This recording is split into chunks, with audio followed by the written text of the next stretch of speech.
Happy birthday Shampa. বিয়ের প্রথম বছর বার্থডে বউয়ের, তাহলে একটু মন্দির তো দর্শন করাই লাগে। চলে আসলাম আজকে, দেখো তোমরা। এই যে দীঘা জগন্নাথ মন্দির আমরা ঢুকছি আমাদের হাসকোটা নিয়ে। দেখো চলে এসছি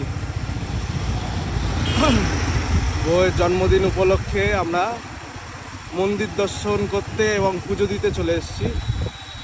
ওই যে মন্দির দেখা গেছে, ওই যে মন্দির, খুব সুন্দর মন্দির।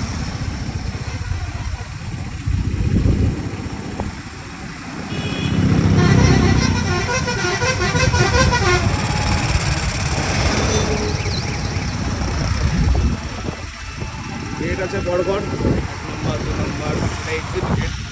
আমরা ঢুকবো এই গেট থেকে। এই জায়গায় মন্দিরটা দেখো।